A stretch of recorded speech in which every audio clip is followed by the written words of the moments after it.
are listening to Regeneration Rising, a podcast from Quivira Coalition's New Agrarian Program that provides information and inspiration to agrarians beginning their journey in regenerative agriculture. Each episode will explore what it means to work in regenerative agriculture, how people come to choose this as their livelihood, and why it's important to them and our future. We hope this podcast provides a foundation of knowledge for future agrarians and land stewards so they can rise up and focus on a regenerative approach to community, relationships, and the land.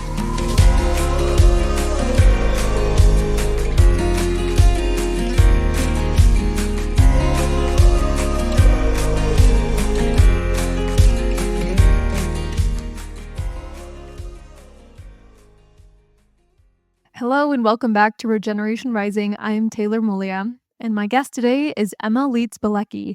She is the Colorado Land Link Director at Guidestone, Colorado, and is located in Salida, which is in the south central part of our state.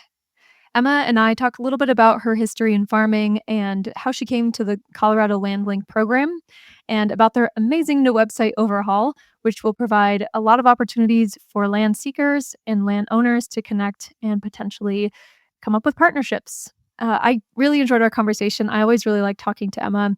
And I think one of the big takeaways for me from this conversation was that I think it can feel like you are having to do it alone when you are starting an operation, where you're putting yourself out there and seeing what the possibilities are.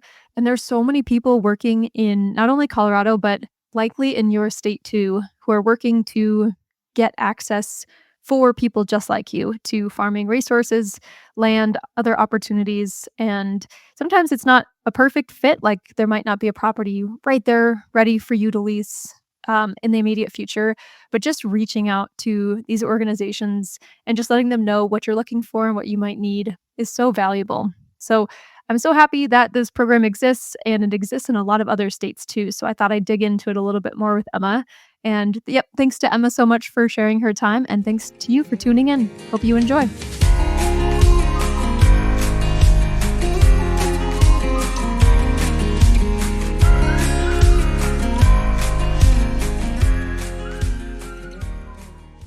Emma, thank you so much for joining the podcast. It's so great to see you. Great to see you too. Let's start out by talking a little bit about your background. We'll get into all the fun stuff that you're currently doing, but I'm very curious to hear about, how did you come to this work? Where did you grow up? How did you get involved in agriculture? Take us back to the beginning. It took me a while to get involved in agriculture. I grew up mostly in Colorado on the Front Range in Boulder County. And I think like a lot of people, I'm like a generation removed from real agricultural experience. So all of my grandparents were farmers, all immigrated to the Midwest, based kind of in Iowa mostly. And so I have connections to agriculture. My grandfather was a farmer, grew up on a poor farm. My grandmother's family had land, but sold that land so that her kids could go to college. And I think that's a really common story. So I'm like one generation alienated from my family's agricultural roots. I think that that's part of maybe what motivated my desire to get back into this work. So it took me a while, like I said. I didn't really learn how to farm until around college and just after college, and kind of worked on farms during graduate school and after graduate school in several states. Took me a minute to get back to Colorado. Started farming, I guess, in California, then moved to North Carolina and New Jersey, and made my way back here. So worked on farms for more years than I managed farms, but managed farms for about 4, working with nonprofits and on campus farms with students, which was all really fun. And started with Colorado Land Link after managing our community and school farm at Guidestone here in Salida for a year. Kind of returned to the land access work, which was an interest of mine in school, with this role. So I'm really interested in helping farmers find land and think about land access. I'm really just interested in the stories and processes that touch onto land ownership and things like that. Really interested and motivated to kind of advance and increase equity as it relates to land ownership, especially knowing that this is sort of, really like the biggest issue, I think, in agriculture is who has access to land, who controls land. and how we can kind of even the playing field a bit for folks coming in. You mentioned LandLink. Tell us more about the organization in general, sort of how long has it been around? What are the main purposes of the organization? And yeah, how does it work? Colorado LandLink is a program of Guidestone, Colorado. And Guidestone was actually founded by a handful of farmers who met working on a farm in the Front Range. In like the early aughts, I suppose those farmers lost their land access. So they were working under a long-term lease that was kind of pulled out from under them, and they had nowhere to go. So a handful of these folks ended up relocating to Chaffee County and starting Guidestone, and initially formed this organization in around an attempt to find land. So their motivation personally was long-term affordable land tenure after experiencing the fallout that happens when farmers lose land. So in 2009, they founded a program called Central Colorado Land Link, and the goal was to really work in and around Chaffee County where the farmers were based.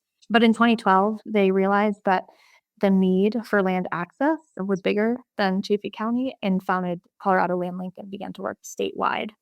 Guidestone was able to secure not farmland ownership, but a long-term farmland lease in 2017 with Salida School District. So land access and land leasing is a part of our story as an organization. We farm 4 acres in downtown Salida and grow food for our school district and local hospital. And with Colorado Land Link, we attempt to help people find similar successes. In 2020, we established what we call the Colorado Land Access Database. And that service is a website, and it allows land seekers to view properties across the state and landowners to post those properties across the state to advertise, I guess, land access opportunities of all kinds. So it's not just farms for sale, it's not just farms for lease. Sometimes those landowners are advertising partnership opportunities and things like that. We try to kind of open it up to as many people as possible and make our service work for as many kinds of people as possible, seekers and holders of land alike. Yeah, so Colorado Land League is the only statewide program that does what it does in Colorado, but there are about 40 land link programs across the country that do really similar work, although each one is a little bit different. There's no kind of common organizing principle, but each land link program is about addressing this pretty ubiquitous need for land access in innovative ways. So we're trying to promote and create land access opportunities for more people who might not be able to access land in traditional ways through real estate markets and things like that. So the mission of Colorado Land Link, I'll read it to you, is to create innovative solutions to the challenges of agricultural land access and land succession while providing professional, educational, and resource support to ranchers, farmers, landowners, and land seekers in order to secure agriculture's future on the land. So our goal is essentially to build relationships between people who are seeking land and people who have land in order to keep productive agricultural land in agriculture. I think it's important to talk about what land access looks like in the West. And this is something that I find a lot of our apprentices in our program, they sort of come into our program thinking like, oh, something will unfold. Like, I want a ranch and one day I'll have a ranch, with my family. And I think that is a reality for a handful of people. But can you talk about sort of how you see land access in Colorado? Like, what are the major barriers? What is stopping somebody for folks who aren't as aware and in this conversation as much? Land access is the number one issue facing young farmers and ranchers. And there's a lot of reasons for that reality. A big one in Colorado we see is development. So folks that are wanting to engage in productive agriculture are having to compete for limited land with developers, farmland investors, established farmers, and farm families. For young people wanting to get into agriculture, but who don't have inheritance, who are not going to be inheriting land access is a real problem because it's tied to land's development and the unaffordability that comes with that development, the competition. So for a lot of people, land ownership is just like almost entirely unattainable. And so, yeah, we see a lot of land seekers who want to own land, who have that small farm dream. And in some cases, it's attainable, but you have to be really smart. That requires some deep financial analysis, some pretty solid business planning to make sure that you can afford the land at a market rate. So, yeah, it's possible, but it's also very challenging given the current landscape within Colorado. So, what we try to do at Colorado Land Link is both provide that education on the financial piece and the readiness piece, but also try to create more innovative pathways to land access that might not require the same sort of financial outlay that purchasing agricultural land at market rate does. So there's lots of ways to think about land access more broadly and more comprehensively, which is why we really emphasize the importance of partnership development. So trying to create mutually beneficial relationships and agreements between landholders and land seekers where both parties can benefit with reduced financial burdens on the land seekers side of things. So thinking about who those landowners are who might benefit from a partnership with a new agrarian, land seeker, young farmer, young rancher, and be able to provide that land access at a free or reduced cost, essentially. And we think that this is often in the best interest of landowners too. A lot of agricultural landowners might be new landowners. They might have bought protected land or agricultural land, but lack the experience to really manage it. And so, how can we create these mutually beneficial relationships where both parties can bring to the table what they have, but also get from that relationship what they need? So, we think about aging landowners who maybe they've engaged in agriculture their whole life and maybe they have a lot of wisdom and experience to share with younger folks, but just don't have the ability maybe anymore to actually manage the land with the labor intensiveness that requires. I think that sometimes it can be hard, especially for folks who are moving to this state and to any Western state. Really, this applies to a lot of different contexts. Is like there's this really big pie in the sky idea, and I think it's really connected to this idea of land ownership, and that might look a little bit different than what they thought. And so, programs like yours, I think, are so valuable in helping people find creative ways that are not just, hey, you have to have multi-million dollars in your pocket to go buy some land. Right. And just kind of honoring, I think, also the experience and the desire to contribute that folks getting into agriculture really want to bring to the table. We see farming and ranching and feed production as a public service. You shouldn't need to have, a multi-million dollar inheritance in order to engage in that work. So how can we develop those partnerships that end up being mutually beneficial? Because at the end of the day, all of us need to eat and all of us benefit from a stronger and more resilient food system. But we might need each other, to build that. So you have been making some upgrades to the program and to the website, like we talked the other day. Tell us more about what's new, what's coming down the pike, and yeah, what's on the horizon. We've learned a lot from other LandLink programs across the country. And so we're hoping to model our website and our program off of established and successful LandLink programs across the country. And so we are working to develop our website right now based on a template that was created and piloted by folks in New England Farm Finder, New York, FarmLink, and others, Michigan, North Carolina. So what they've done is they've created a website that's a little bit more interactive. So rather than kind of a basic Craigslist type website, the new website allows land seekers and landholders both to create user profiles and then talk to one another directly on the platform. The new platform will also take a lot more information on the property side of things. We were finding that there's a lot of details to consider when considering whether a land opportunity is right.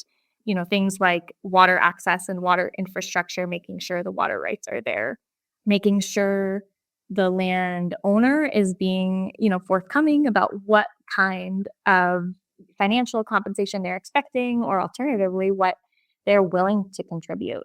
So with the new website, we're hoping to get a lot more of those details on the front end so that those conversations are more likely to evolve into partnership agreements, which is what we ultimately want. We're also hoping that the new website is flexible enough to adapt to many different kinds of use cases. So we want it to work for farmers who are, seeking land with all infrastructure included, but also maybe ranchers seeking grazing leases. The new website, I think, will apply to a lot more cases and work for a lot more people than it has in the past. But the thing is that we need people to use it in order for it to be useful. The more listings on there, the more traffic that website will bring in.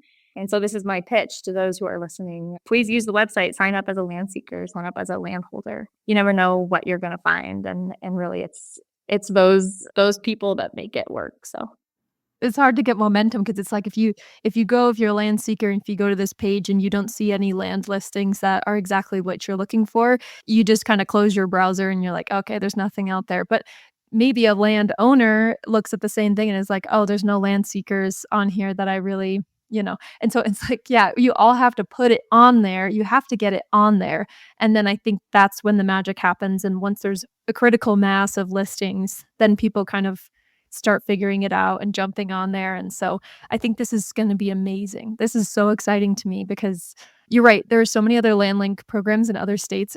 After we talked last time I was chatting with you, I went on to California's Farm Link, I think that's what it's called. Amazing. So, if folks aren't in Colorado and they're listening to this, still look up your state's land link program because there probably is one out there, and they are so amazing. It's like not only this matchmaking service platform, but it's also resources. Oh my gosh, like California's FarmLink resource list was abundant. So, and it's really helpful information to like some of that stuff was not specific to California. And so, and I'm sure the resources you guys have are not, I mean, some of them are specific to Colorado, but not necessarily. Everyone jump on there and find and dig in and make a profile, and I really see this thing going bonkers. I'm excited about it. there's an organization called Land for Good that kind of piloted the land link model in the 90s. And they've done a lot of work around the conceptualization of land link programs and what services land link programs could and should provide to people who are in that situation of seeking farmland access. So they talk about, the matchmaking service and the linking service is what everybody thinks of, but there's so much more that goes into facilitating what we call matches. So a land link program, might have a few, examples of successful matches, but the work that goes into preparing people on both ends for land access or land sharing is really immense. So a lot of the work is educational. A lot of the work is resource support, connecting people to resources that already exist, whether it's funding opportunities, educational opportunities, and things of that nature. There's a lot a land link program can do because there's a lot of work that goes into land access.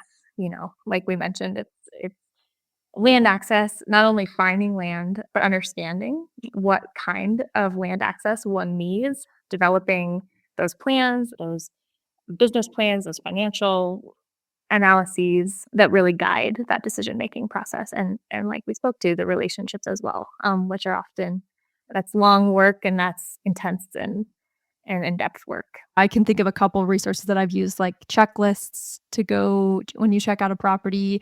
If you have property, things that you maybe didn't think about when you're thinking about leasing to somebody else, maybe like agreement templates, all these different details. That's like, yeah, it's such a simple thing on the surface. And then you get down into it and you're like, wow, there are 1,000 questions that we need to kind of work through and make sure are very clear to make sure that this is sustainable and this doesn't just fizzle out. Somebody doesn't just get completely overwhelmed or frustrated and this just all fizzles out because that can very well happen. And you're trying your hardest to provide resources so that these relationships are resilient.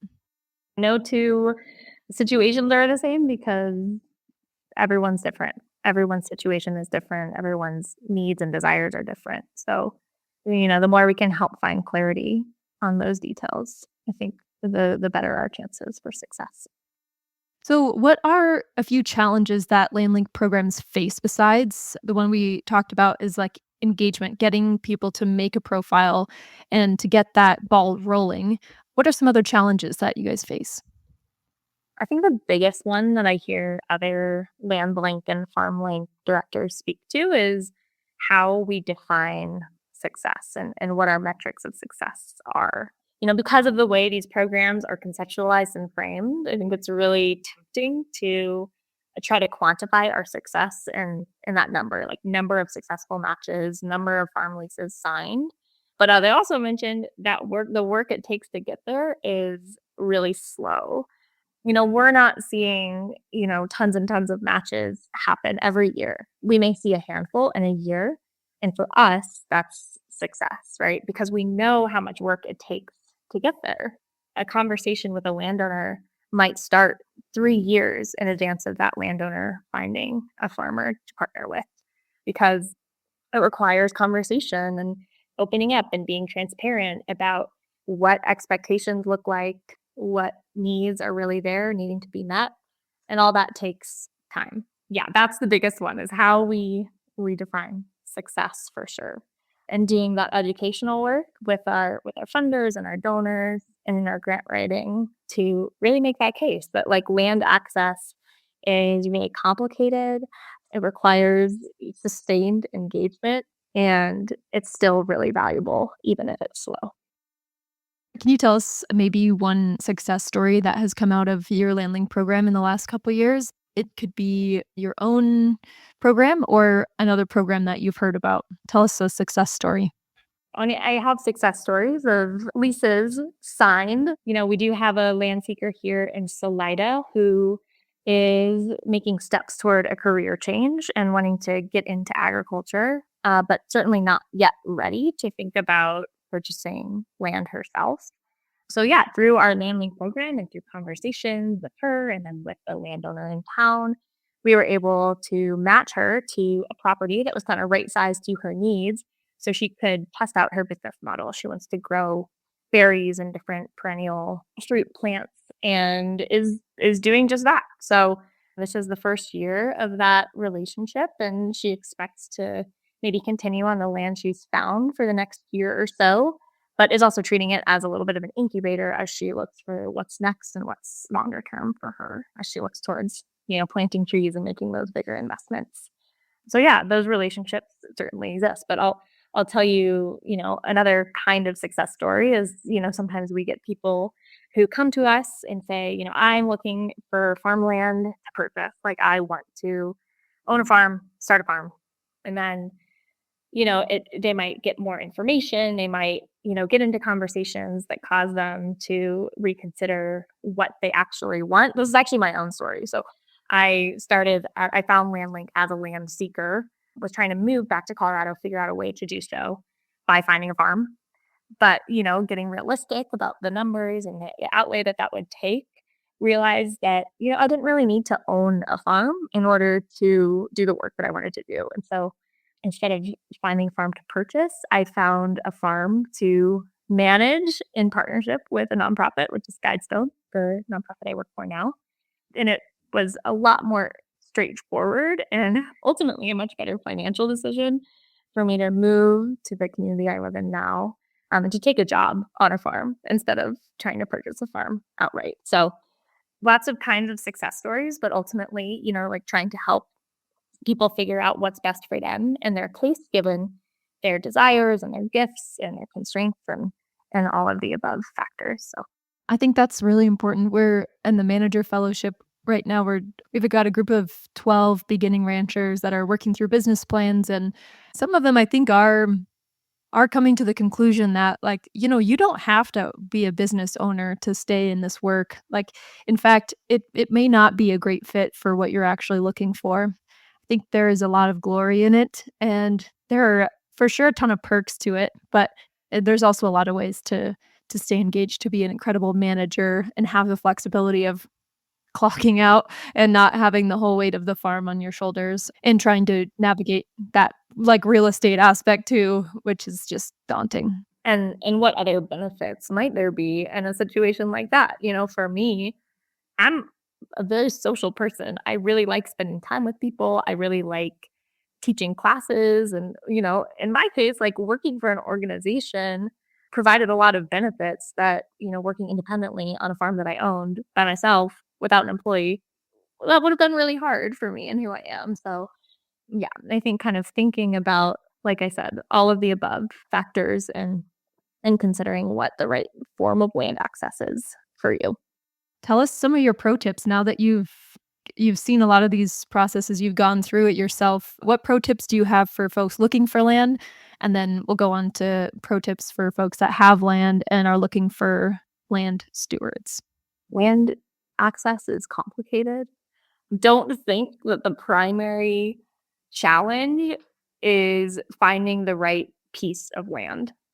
Like, there are so many other considerations when thinking about land access and moving toward land access. Like I mentioned, the financial piece. So not only how are you gonna find land and where are you gonna find land, but how are you going to pay for that land through the cash flow that your business generates?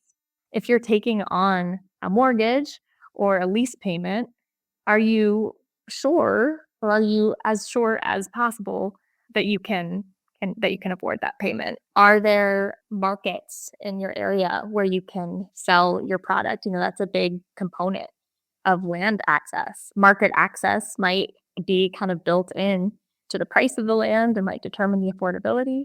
So thinking about that, like you might be able to find cheaper land in some areas of Colorado, but it might be harder to sell product that can sustain that investment. So basically, land is complicated. And so think about all the factors that are involved.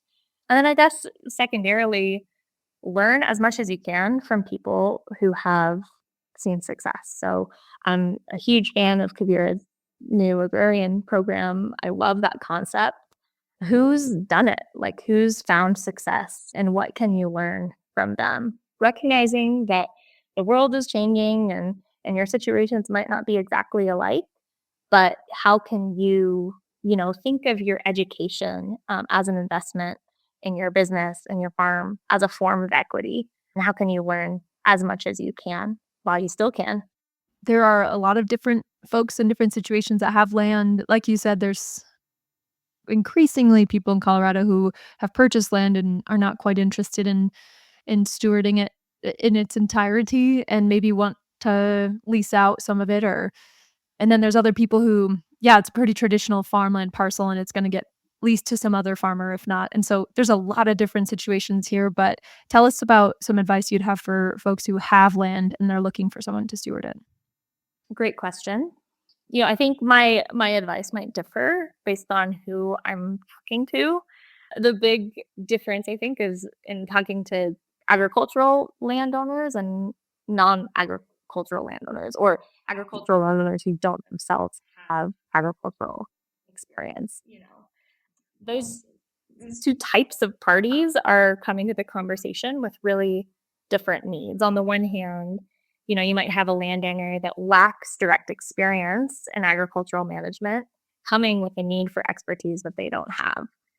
On the other hand, you might have a farmer who's done this work their whole life and comes with a lot of experience and needs some financial help in order to get out of the business and start thinking toward land succession, especially if they don't have biological heirs that are looking to take that on.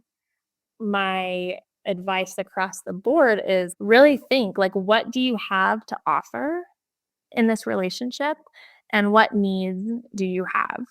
So for landowners that own farms but might not have the experience or the ability to manage that land for food production, in what way can your position as a landowner help build and strengthen food systems in your local community? And is that potentially reward enough for you? Like, can you kind of contribute that asset that you have for a larger purpose, but ultimately benefits you and your community in intangible ways, right? So I think that sometimes there's this misunderstanding that these kinds of relationships are ultimately going to be financially advantageous for the landowner, especially. And in some cases, it might be, but in other cases, we're asking landowners to think about what they have to contribute to this larger movement and to their communities and to the community of young agrarians and farmland seekers, and really want to help people identify like what those community benefits might be and why they might want to enter into these relationships that, as we said at the beginning, are non-traditional. Like, what else might motivate a land owner to enter into a relationship like this rather than list their land for sale or for lease on the open market? Like, what do they have to gain? I like what you said about like maybe there is something to gain that is not monetary here. Like it is a contribution. What is the value of the contribution to your community? And I think there's like a happy medium there, because I think about people in my county, which is a very high dollar land price, Boulder County. And I think some folks think, they buy land, they want the view, they want the openness, they want the quiet, but then they say like, "Oh, well, this land could be maybe we could like get some food out of this or maybe we can contribute to our community." And building on the pro tips that you mentioned, I feel like I might add, I think we all sort of come in with our demands a little bit heavier than what we're trying to contribute to the relationship, because I think we're all scared of getting taken advantage of, right? Like we're all scared of that blowing up in our face. The landowner completely gets a lessee who is disrespectful and doing something on their land that they find troublesome or problematic, and then the relationship fizzles out. Or the land seeker says, well, this person is taking advantage of me and my skills and my expertise. And I think there is just this like scarcity of mindset in the young farmer community, and perhaps in the landowner community as well. We kind of all go into those conversations with our own walls up. And I would challenge people to think about, what can I contribute? Like, how can we create abundance here? How can I put forth a service and a promise and hold myself to those values and do my due diligence in this relationship? I'm just trying to think about those relationships differently, because it can be very easy to spiral down into like, they're not paying me enough and they're not giving me enough and they're taking advantage of me. And especially when those communication channels break down, like especially when there hasn't been an in-person meeting in a while, or we've got saucy text messages or whatnot. I think that can be an all too familiar story. That's another wish that I have for folks going into these conversations. What I love about being in community of farmers, being in community with farmers, is the collaborative nature of most every farmer I know. We're all about sharing knowledge. We're all about sharing resources, because we know that's ultimately what the strength of our community rests upon, right? Unfortunately, we live in a capitalist landscape that emphasizes and prioritizes competition and individualism. But I think farmers and farming communities are really good examples of how we move beyond that, or how we build alternatives, even in a landscape where scarcity and competition are driving values. So I really think that that's why we emphasize like relationship building, thinking about our interests not as individual, but as shared, because ultimately at the end of the day, we're trying to build maybe not consensus, but build shared interest and understand that our well-being is tied to the well-being of our neighbors and our communities. How has being in this position and sort of being in these conversations and doing a lot of education, how has this changed the way that you see the land in Colorado in general and the future of farming? Like, has it shifted your mindset? I mean, I know you came into this with your own ambitions for farming, and sort of those changed for sure, like you just said. You may or may not have an answer to this question, but I'm curious if it's changed the way you see the state that you grew up in. I love living in central Colorado. Colorado is so much more diverse than I appreciated growing up where I did. So like diverse agriculturally, culturally, seeing culture as a part of agriculture. But yeah, I mean, I feel like the agricultural community in Colorado is just so unique. And I think a big part of that is, not only our legacy here, our agricultural legacies here, which are complicated, of course, but also the challenges of growing food in this state with, water constraints, you know, really harsh climates. Where I live in Salida, we have about 100 frost-free days a year. These landscapes that are challenging for growing food really require a lot of resilience. And I think our farmers who are pulling it off in the state are really amazing. They're up against so much. They're up against like competition for scarce water resources. They're up against development. They're up against these crazy climates that they're raising food in. And yet they're doing so much for us and for our state and for our communities. I think that's what I'd say. I'd say like, Colorado agriculture is just amazing. And it's almost hard to see it all as one thing because it's so many different things and so many different ways of feeding our neighbors. So yeah, I definitely had much more appreciation for the farmers and ranchers that grow our food. On the Front Range, it is very, very separate from the larger state of agriculture, and it's cool that you've been able to, through this job and through a lot of different opportunities, you've been able to see, yeah, what's going on here. Because I just think about a lot of people who move here, apprentices or anybody who's trying a new job in a new state.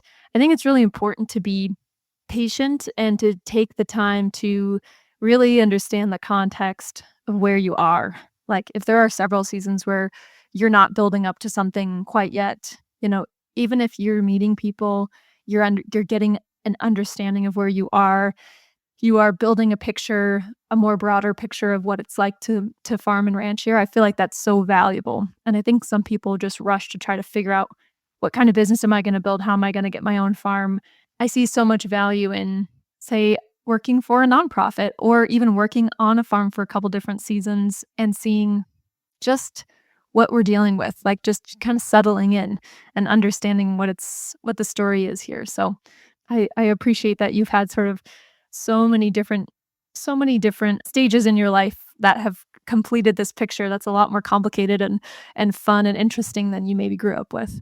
It's definitely a different experience. My last farm job was in New Jersey. Yeah. Moving from New Jersey to Colorado and trying to do the same thing, use the same seeding calendars and crop plans Oh, no. was just totally a losing battle. And, Yeah.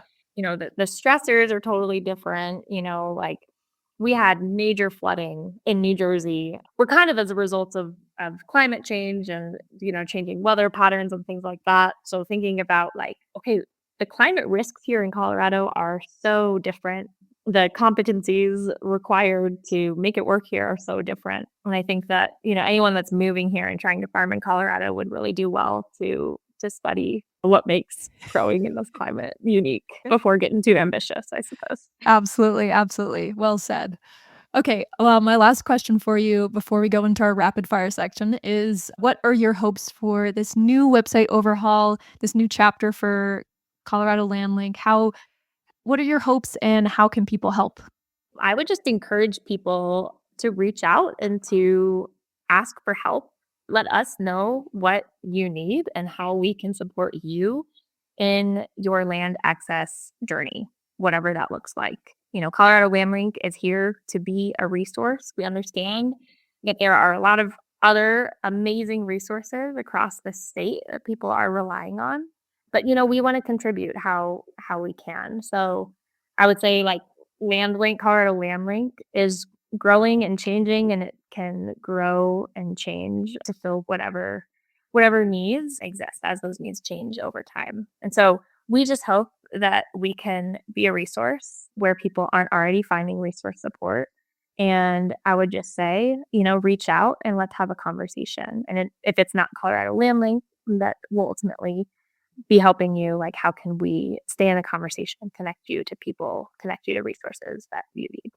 Yeah, my hope for Colorado LandLink is that we can help people on that long and complex journey toward long-term, affordable, secure land tenure. That's ultimately the goal. But whatever it takes to get there, we're open. That is fantastic advice, like reaching out. Because sometimes I think you go onto a website and you're like, oh, this is cool, but I don't know that I need any of these in this particular moment. Or maybe this isn't exactly what I'm looking for. It's such a good reminder that there are humans behind that website who are very open-minded and want to help to whatever situation that you bring to them. So that's a great reminder. It's just, yeah, send an email, reach out, even if you're not looking for land at this very moment, having the conversation and just, yeah, building that relationship, because there's a hesitancy to do that for some reason. So I appreciate that you said that. Alrighty, let's jump into, I love this section. It's a chance for us to get to know you a little bit better just as a human after being so generous with your time telling us all about Colorado Land Link. So rapid fire section, don't think too much about the answers, and the answers don't have to be very long. So first question is, finish this sentence. Being a beginning agrarian means... You love the land. If you had a private chef to cook you any dish after a long day, what would it be? Wood-fired pizza. What's one book on your bookshelf? All We Can Save. Ooh, All We Can Save. Who's the author? Ayanna Elizabeth Johnson and Catherine Wilkinson. What's one musical artist I should listen to? Waxahachie. Ooh, good one. What's a non-ag-related hobby or interest of yours? I like to ride my bike. A nugget of advice for other beginning agrarians is... Always be learning. And where can people find more information about you and Guidestone and Colorado Land Link? coloradolandlink.org. And you guys have an event coming up this in the winter, right? Agri Summit. Is it in March still? Tell us more about that. Yeah, thank you for that. Our Agri Summit conference, this is our 10th annual, and it's going to be held March 6th and 7th in Salida. And then we're also partnering with Colorado Grain Chain, who's going to be hosting a grain summit on the following Saturday. So a whole weekend lineup in Salida. So come down. It's really super fun. We try to bring people from, local to across our region and hit kind of a broad range of interests. So we try to get farmers in the room, ranchers in the room, general kind of community members who are interested in food for one reason or another. It's looking like our keynote speaker is going to be Fred Provenza, who will have a lot to say about soil health and human health and the way those two relate. Fred's actually grew up in Salida, so we're really excited to have him as our keynote, and it might be his last speaking engagement. So definitely come out and join us. It'll be a lot of fun. I don't love to drive in the winter, but I thinking about Fred Provenza being there and the Colorado Grain Chain and all of these amazing. Oh, that sounds amazing. Thank you so much for that. And thank you so much for your time and all of your work on this program. This is such a cool program. I'm so excited for the launch of the new website. We'll share it in the description. And Emma, thank you so much for your time. Thank you. It's been great talking to you.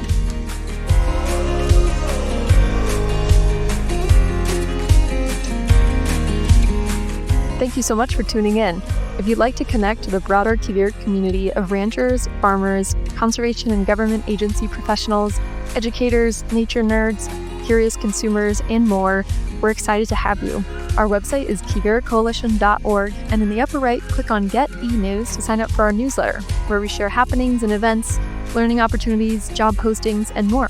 Also, if you're enjoying this podcast, please leave us a review and a rating. It really will help other people find us and maybe even find their next step in regenerative agriculture. Thanks so much, and see you next time.